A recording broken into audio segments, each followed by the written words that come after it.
Hello guys, welcome to being Sarkari, आपका अपना YouTube channel. इस पर्टिकुलर वीडियो में हम बात करेंगे एसएससी सीपीओ 2023 के एक्सपेक्टेड कट ऑफ क्या रहते हैं पेपर 1 के लिए। जितना भी डाटा मैं इस वीडियो में आपको दिखाऊंगा वो सारा डाटा बेशक वो फोटो फॉर्मेट में, बेशक वो पीडीएफ फॉर्मेट में, बेशक वो एक्सेल फॉर्मेट में, वो सारा का सारा मैं आपको अपने टेलीग्राम चैनल पर प्रोवाइड कर दूंगा। उसका लिंक आपको डिस्क्रिप्शन बॉक्स में मिल जाएगा और आप सर्च भी कर सकते हैं बीइंग सरकारी के नाम से। वहाँ से आप ज्वाइन कर सकते हैं और क्रॉस चेक कर सकते हैं अपने डाटा को। और जिस डाटा पे मैंने एनालिसिस किया है वो डाटा रैंक मित्र ने प्रोवाइड किया। उसका टेलीग्राम चैनल का लिंक मैं आपको प्रोवाइड कर दूंगा डिस्क्रिप्शन बॉक्स में, वहाँ से भी आप क्रॉस चेक कर सकते हैं। और इस डाटा का जो सर्वे साइज है वो आप चेक कर सकते हैं 30,000 प्लस एस्पायरेंट का है। कैटेगरी वाइज चेक कर सकते हैं। यूआर के लिए 7900 मतलब 7900 एस्पायरेंट का डाटा है, मतलब 26% हो गया। ओबीसी का 37% यानी 11,000 के अराउंड हो गया। और अदर कैटेगरीज का आप चेक कर सकते हैं। मतलब बिल्कुल उसी तरीके है जिस तरीके से रिजल्ट होता है। मतलब रिजल्ट के अंदर आपको ओबीसी कैंडिडेट की मतलब की एस्पायरेंट बहुत ज्यादा मिलते हैं और हमारे सर्वे है इसके अकॉर्डिंग भी ओबीसी कैंडिडेट बहुत ज्यादा है। अब बात करते हैं वैकेंसी सीपीओ 2023 के बारे में। वैकेंसी यूआर की 768 है, ओबीसी की 504 है, ईडब्ल्यूएस की 193 है, एससी की 277 है, एसटी की 134 है। और कैटेगरी वाइज मतलब कि जो दिल्ली पुलिस में सब इंस्पेक्टर है वो आप वैकेंसी चेक कर सकते हैं। और सीएपीएफ है, बीएसएफ, सीआईएसएफ, सीआरपीएफ और अदर जितने भी है वो आप चेक कर सकते हैं। मतलब हमारे काम की चीज क्या है कि टोटल वैकेंसी 1876 है और कैटेगरी वाइज टोटल वैकेंसी इस तरीके से है। अब बात करते हैं ईयर वाइज डाटा के बारे में। एसएससी ने पिछले कितने सालों में, मतलब पिछले 5 सालों में एसएससी ने कितने वैकेंसीज पे कितने गुना कैंडिडेट और कितने कैंडिडेट बुलाए थे पीएसटी के लिए। तो 2017 में 3300 के करीब वैकेंसी और 55,000 के करीब बुलाए थे और ये कितना बना 16.5 टाइम्स। ऐसे ही 2018 में 1572 वैकेंसीज थी, 22,000 के करीब बच्चे बुलाए गए थे और कितना हुआ 14.25 टाइम्स। ठीक है, 2019 में आप चेक कर सकते हैं 17.48 है। 2020 में इतनी वैकेंसी इतने कैंडिडेट बुलाए थे 18.8, मतलब कि मैक्सिमम आपके 2020 में बुलाए गए थे। और 2022 में 4300 वैकेंसीज थी, मतलब कि हाईएस्ट वैकेंसी 2022 में थी आप, और इसमें आपके 16.5 टाइम्स कैंडिडेट को बुलाया गया। तो वेरिएशन कितना देखने को मिल रहा है, मतलब कि 14.25 से लेके 18.8। अगर एसएससी, मतलब कि ये एसएससी के ऊपर डिपेंड है कि भाई एसएससी को ऐसा कंपल्शन नहीं है। एसएससी सिर्फ फिक्स नंबर ऑफ कैंडिडेट, मतलब कि हर बारे, मतलब कि रेशो जो एसएससी प्रोवाइड करता है कि 1:5 बुलाएंगे या 1:10 बुलाएंगे, मतलब ये वैकेंसी और कैंडिडेट बुलाएंगे, तो वो सिर्फ फेस एग्जाम में करता है। ठीक है,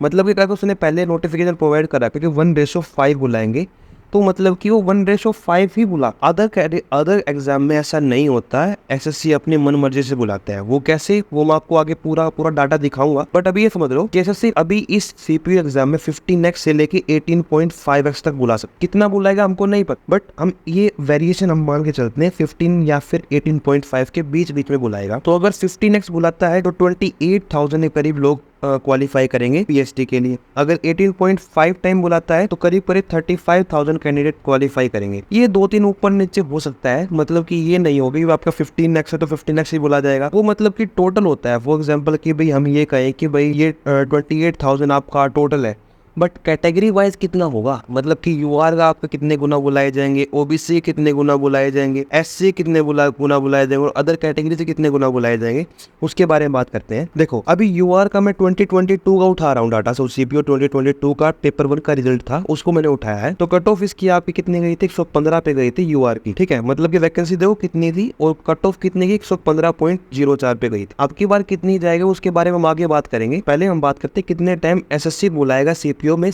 पीएसटी के लिए। तो देखो 6587 को शॉर्टलिस्ट किया गया था यूआर के लिए और वैकेंसी कितनी थी 1605। तो ये कितना हो 4.1 टाइम्स। अदर कैटेगरीज का आप चेक कर सकते हैं। ठीक है, आपके दिमाग में आएगा यूआर कैंडिडेट को तो बहुत कम बोला जाता है, लेकिन एसएससी इसमें बहुत बड़ा खेला करता है। मतलब कि ये वेस्ट बंगाल का वर्ड है, बट सीरियसली खेला करता है। देखो अभी अगर हम इसको देखेंगे भाई यूआर में 6587 कैंडिडेट है यूआर के अंदर, बट यूआर के साथ साथ अदर कैटेगरी के लोग भी यूआर कट ऑफ क्लियर कर पा रहे हैं। अगर इनको मैं कंबाइन कर दूं तो करीब 31,800 कैंडिडेट क्वालिफाई करेंगे यूआर कैटेगरी के, और टोटल वैकेंसी कितने 1605। समझ रहे हो बात को। तो टाइम्स कितना हो 19.8। अगर इनसे वेरीफाई किया मतलब इनसे कंबाइन किया जाए 19.8 ये होगा, 21.37 ये होगा, 24.13 ये होगा, तो मतलब कि एक तरह से मतलब बिल्कुल फिट बैठ रहा है। फिट क्या मतलब ये कि भाई ऐसे ये कह सकता है कि हमने लगभग बराबर कैंडिडेट बुला रखे हैं, बट ये कोई जस्टिस नहीं हुआ। ऐसे को पहले सेट करना चाहिए कि हमको यूआर के या फिर हमको टोटल इतने 15 टाइम्स हम कैंडिडेट बुलाएंगे, पक्का बुलाएंगे। एक कैंडिडेट से फर्क पड़ता है। मतलब सीपीओ क्या है कि पेपर 1 सिर्फ बहुत कम कैंडिडेट मतलब वैसे ही बहुत कम कैंडिडेट देने जाते हैं, और जो पेपर 1 देने जाते हैं उसकी कोई गारंटी नहीं है पीएचडी को देने जाएगा, और पीएचडी देने गया तो उसकी मतलब कि फिजिकल क्लियर हो जाएगा या नहीं हो जाएगा, कोई गारंटी नहीं है। क्योंकि बहुत कम लोग ऐसे होते हैं जो पढ़ाई के साथ साथ मतलब जो टॉपर होंगे ना इसके, जो आपके 160 प्लस स्कोर करेंगे, उनमें से आपका 50% कैंडिडेट का ही पीएचडी क्लियर हो पाएगा। इसका भी श्योरिटी नहीं है कि भी आपके पक्का क्लियर हो जाएगा, क्योंकि फिजिकल थोड़ा हार्ड है सीपीओ का। ये कोई हवलदार का फिजिकल नहीं है कि भी हवलदार का क्लियर कर लोगे। सीपीओ के लिए तैयारी करनी पड़ती है, और उसके बाद टाइम ही बहुत कम मिला हुआ है। मुश्किल से आपको 1.5 या फिर मुश्किल से मतलब कि मैं 1 से 1.5 महीने की बात कर रहा हूँ, इतने में आपका फिजिकल कंडक्ट हो जाएगा। तो मैं क्या करूंगा, 5 गुना यूआर के लिए बुलाया जाएगा, और ओबीसी के लिए 22%, और ईडब्ल्यूएस के लिए 24, इसके लिए 23, और इसके लिए 24। मतलब कि मैंने राउंड फिगर लगाया है, ठीक है। मैंने यूआर की थोड़ी सी ज़्यादा लिनियंसी दिखाई यूआर के लिए, बट इससे क्या होगा कि लोगों को मोटिवेशन मिलेगा। अगर मान लो कि भाई अगर एक बंदा मतलब सिर्फ मैं ये कर दूँ भी आपके कट ऑफ जो है 120 के करीब जाएगी, और जिसके मार्क्स 119 बोल रहे नॉर्मलाइज, वो डिमोटिवेट हो जाएगा, उससे बहुत उसको इम्पैक्ट पड़ेगा। अगर मान लो कि मेरा वेरिएशन आपको देखने को मिला, फॉर एग्जाम्पल, चलो मैं वेरिएशन का समझाऊंगा वेरिएशन कैसे आता है कट ऑफ में, बट अगर कट ऑफ अगर वेरिएशन के अकॉर्डिंग 119 चलेगी तो उसका नुकसान है ना कि वो अपने पीएचडी की तैयारी नहीं कर पाएगा। पीएचडी का ऐसा नहीं है कि आप 15 दिन में तैयारी कर लोगे, ये पॉसिबल नहीं होता। रिजल्ट आपका 15 दिन पहले आ जाएगा। अब देखो, जो अब मैंने आपको बताया था कि भाई जो अभी टाइम्स आपको दिखा भाई कितने कौन से साल में कितनी वैकेंसी पे कितने कैंडिडेट बुलाए थे, कितने टाइम्स बुलाए थे। अब बात करते हैं कट ऑफ के बारे में। 2017 में 3364 आपकी वैकेंसीज थी, और कट ऑफ कितनी गई थी 117.5। तो हमने भी अभी डिस्कस किया कि भी 28,000 कैंडिडेट को बुलाया जा सकता है, और 35,000 मैक्सिमम बुलाए जा सकते हैं, ठीक है। तो मैं बीच में उठा के मान सकता हूँ कि भाई अगर ये भी बुलाया जाए कितनी वैकेंसी जाए, कितनी कट ऑफ जाएगी, और अगर ये बुलाया जाए कितनी कट ऑफ जाएगी, उसके बारे में डीपली डिस्कस करेंगे। देखो, अगर 2017 में अगर 3,364 वैकेंसी थी, 117.5 कट ऑफ गई थी। 2018 में इतनी वैकेंसीज थी, 140.8 कट ऑफ गई थी। ये हाईएस्ट है सीपीओ की। इसका मेन रीजन ये था कि देखो, आप सीपीओ का 2018 का एग्जाम उठा के देखोगे तो उसमें जो जीके आई हुई थी वो बिल्कुल टू द पॉइंट आए थे। 2018 में जो टीसीएस है बिल्कुल नया नया आया था, तो उसने थोड़ा सा लीनियंसी दिखाई थी जीके में, और मैथ थोड़ा ठीक ठीक था। मतलब ठीक का मतलब ये नहीं कि आज जितना आ रहा है उससे मुश्किल था, सेम पैटर्न था, बस जीके थोड़ी सी इजी साइड में आई हुई थी। मतलब टू द पॉइंट कि भाई ये पर्टिकुलर डैम कहाँ है, या फिर स्काई ब्लू स्काई क्यों होता है, स्काई का ब्लू कलर क्यों होता है, वो क्या रीजन होता है, कौन सा इफेक्ट होता है, ऐसे ऐसे बिल्कुल सिंपल क्वेश्चन आए थे। और अभी जो आप एग्जाम देख पा रहे हो जीके का, वो बिल्कुल टू द पॉइंट तो बिल्कुल भी नहीं है। वो ऐसे मार्क्स से बना के आ रहा है, ऐसा कुछ ये नहीं है, बिल्कुल इजी आ रहा है। मतलब ये है कि भाई लोग एवरेज स्कोर उसमें आपका, अभी मैंने एवरेज स्कोर देखा था 16 से लेकर 20 तक स्कोर कैंडिडेट कर रहे हैं एवरेज में, ठीक है। तो मतलब अगर हम एग्जाम निकाल के देखें तो आप इजीली, अगर आपने बिल्कुल रिवीजन भी नहीं कर रखी, तो उसमें आप 25 प्लस इजीली स्कोर कर लोगे, ठीक है। मतलब कि देखो 2019 की बात करते हैं तो 104.1 कट ऑफ गई थी, वैकेंसी आपके 2745 थी। 2020 में 1564 वैकेंसीज थी, 114.6 गई थी। लेकिन इसमें वैकेंसीज जो है हमारी 18, 16, 76 है। तो हम कंपेरिजन किसी से नहीं कर सकते, क्योंकि हर किसी एग्ज़ाम में, हर किसी ईयर में जो हार्डनेस लेवल एग्ज़ाम की वो वेरी कर रही है। मतलब कि एमटीएस में इतनी वेरी नहीं कर सकती। जो हमने पिछले वीडियो में एमटीएस में मैंने आपको बताया प्रीवियस ईयर को टारगेट करके, एमटीएस का जो लेवल है पिछले साल के अकॉर्डिंग बिल्कुल सेम है। पैटर्न बिल्कुल चेंज हुआ मैं मानता हूँ, बट क्या है कि जो लेवल है ना एग्जाम को बिल्कुल सेम है। तो एमटीएस में हम प्रीवियस ईयर को हम कंपेयर कर सकते हैं, लेकिन अगर इसमें भी कंपेयर कर सकते हैं, लेकिन अभी इसमें कंपेयर इसलिए नहीं कर सकते क्योंकि सेम वैकेंसी नहीं है। दूसरा, किसी भी अब 2018 में थोड़ी बहुत मतलब मान सकता हूँ कि भाई हम कंपेयर कर सकते थे, बट उसमें एग्जाम का हार्डनेस लेवल बिल्कुल डिफरेंट था। तो हम प्रीवियस ईयर के अकॉर्डिंग बिल्कुल नहीं चल सकते, हम डाटा के अकॉर्डिंग चलेंगे। एवरेज स्कोर की बात करते हैं, 3 अक्टूबर की थर्ड शिफ्ट जो थी वो बिल्कुल हार्ड शिफ्ट थी, तो जिसमें आपका एवरेज स्कोर 105.1 है, और काउंट आपके जो कैंडिडेट इसमें काउंट किए गए 3019 आप ये चेक कर सकते हैं। और ईजिएस्ट शिफ्ट जो आपकी है वो 4 अक्टूबर की थर्ड शिफ्ट है। इसमें एवरेज स्कोर आपका 117.32 है। जो काउंट है ना वो आपका लमसम सेम ही है, मतलब इसमें मानता हूँ उसमें ज़्यादा है तो इसका एवरेज स्कोर थोड़ा ज़्यादा चला गया। और मतलब कि जितना ज़्यादा आपका मतलब ऐसे मोस्ट प्रोबेबल चांसेस में ये कहा जाता है, मतलब ऐसे एग्जाम के हम अगर एवरेज स्कोर देखें इतना काउंट बढ़ेगा ना उतना एवरेज स्कोर कम जाएगा। तो एवरेज काउंट जो है इसमें ज़्यादा है इन दोनों में, ठीक है, और एवरेज काउंट ज्यादा है तो इसके बहुत कम चांसेस है कि ये इजी शिफ्ट में आ सकता है। मतलब ऊपर नीचे हो सकता है कि 9 ऊपर आ जाए 8 नीचे आ जाए, बट जो हार्डनेस लेवल है ना ये 4 शिफ्ट में ही रहेगा। इजी शिफ्ट में तो ये रहेंगे ही रहेंगे, ये हार्डनेस में लेंगे इस तरीके से। अब बात करते हैं एक्सपेक्टेड इंक्रीज के बारे में। तो पहली बात तो मैं पहले कंफर्म कर देता हूँ, क्योंकि पहले मैंने बहुत सारे एवरेज स्कोर के अकॉर्डिंग नॉर्मलाइजेशन बताया है, वो वेरिएशन मैटर करता है उसके लिए। उसका रीजन ये है कि हमारे पास कोई एग्जैक्ट फॉर्मूला लगाने के लिए डाटा नहीं होता। एग्जैक्ट फॉर्मूला लगाने के लिए हमारे पास डाटा पूरा होना चाहिए कि किस शिफ्ट में कितना स्कोर किस कैंडिडेट का आ रहा है। उसका फिर हम क्या निकाल सकते हैं कि भाई शिफ्ट वाइज एवरेज स्कोर कितना है और कितने कैंडिडेट उसमें कितना स्कोर कर पा रहे हैं, टॉप 100 टॉप 10% जितना भी हम कह सकते हैं कि भाई मतलब डाटा के अकॉर्डिंग हम सेट कर सकते हैं।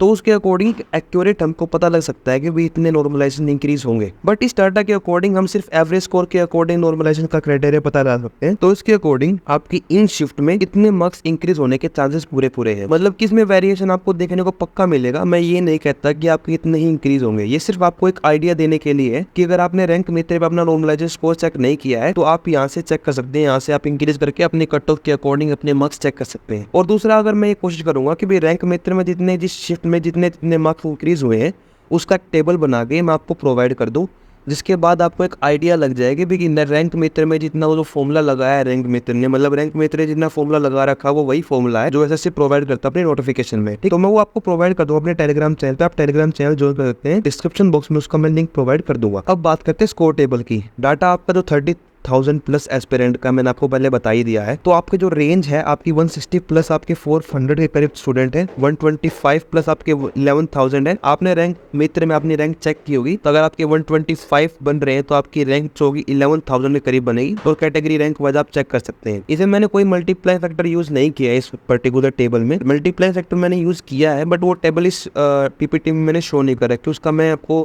जेपीजी फॉर्मेट में आपको मैं टेलीग्राम चैनल पे प्रोवाइड कर दूंगा, वहां से आप वेरीफाई कर सकते हैं, ठीक। यहाँ से अपनी रैंक चेक कर सकते हैं, अपने कैटेगरी वाइज रैंक चेक कर सकते हैं। तो अब बात करते हैं मार्क्स टेबल की, जो मैंने आपको बताया, इसमें आपको एक आइडिया नहीं लग रहा है। तो उसका जो एवरेज स्कोर ना 110 है, तो आपका जो ग्राफ आपका इस तरीके से जा रहा है, ठीक है। और जो एवरेज स्कोर है ना कुछ इस तरीके से यहाँ आपका बन रहा है। तो आप चेक कर सकते हैं कि भाई कितने कैंडिडेट कहाँ आपके, मतलब कि देखो यहाँ कितने कैंडिडेट हैं और यहाँ कितने, आपको रेंज में पता नहीं लग रहा होगा। आपको मैं रेंज का दिखाता हूँ, इससे पहले आपको कैटेगरी वाइज आप चेक कर सकते हैं। देखो मैंने आपको बताया था ना कि रिजल्ट हो बेशक वो सर्वे हो बेशक कहीं भी आपको मेजोरिटी में आपको ओबीसी ही मिलेंगे। 160 से लेकर 200 के अंदर आपके 414 कैंडिडेट हैं और ये कैटेगरी वाइज आप चेक कर सकते हैं।